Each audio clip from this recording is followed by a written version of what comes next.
Fáilte. This is Lora O'Brien, and we're here with the Irish History Guide to Phases and Dates. So when you begin to study Irish history, there can be some confusion as to the terminology, particularly around the time periods and the dates of what happened and when.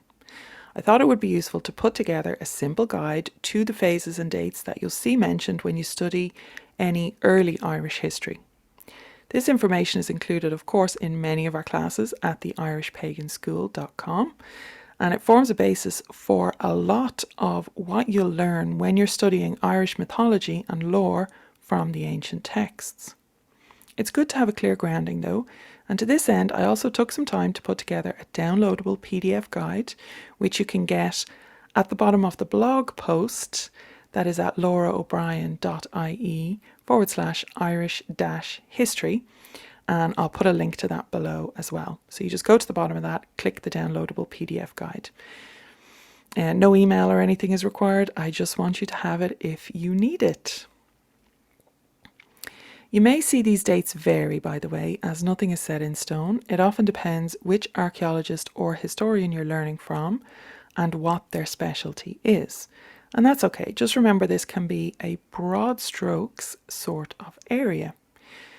So, like I said, you can go to the blog and you'll be able to download this PDF guide, but I'm just going to go through it here as well. So, Irish history, the phases and dates.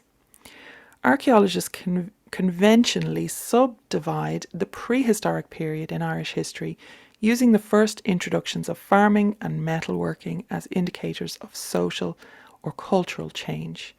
I included the early medieval period because this does, of course, have relevance to our Irish pagan audience.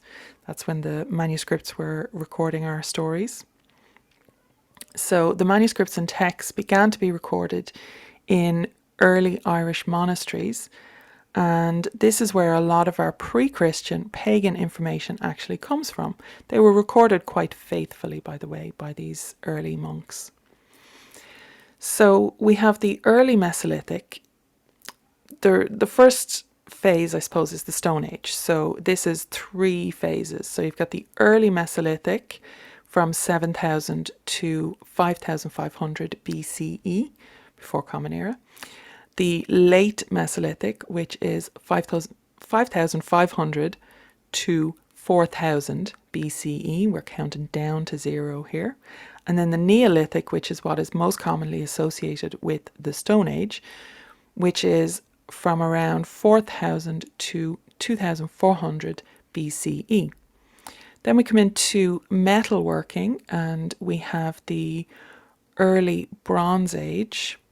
So the Neolithic is when, just to swing back, sorry, the Neolithic is when we get the first farming in Ireland, or the first records of farming. Before that would be hunter-gatherer situation going on.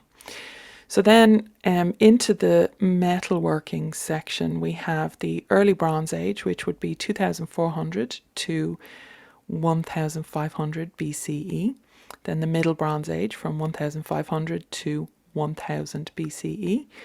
And then the Late Bronze Age, which would be 1000 to 600, my apologies, 1000 to 600 BCE. So the Bronze Age basically runs between those 3 phases of the Bronze Age, runs from 2400 BCE to about 600 BCE. Then we have the Iron Age, which is the coming of Celtic culture or Celtic influence, usually attributed to this particular period.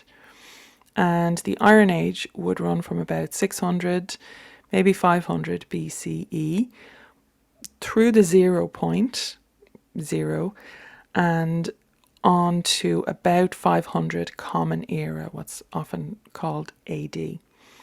So after that then we have the coming of Christianity, which probably started very, very early forays of Christianity into Ireland, probably started around 300 Common Era, but early medieval Ireland is usually given from around 400 to 500 Common Era to about 800 Common Era.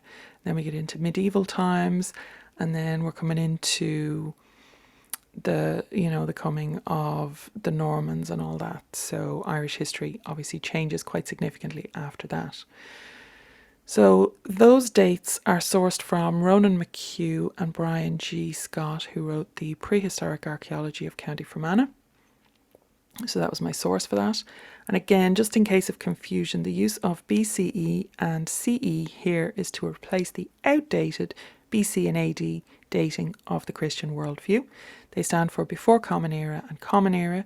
This is becoming standard for scholarly works, and I fully support it. So again, you can go to the blog post at lauraobrien.ie and you can download this guide to Irish history as a free PDF, and join the mailing list while you're there, because there's lots more resources that come through there. But you don't have to enter your email or anything. I just want you to have the resources that you need. You just click the download button and that happens. So thank you very much, as usual, for your time and your attention today. Make sure you subscribe and do all that good stuff. Slán go fóill, and I will see you next time.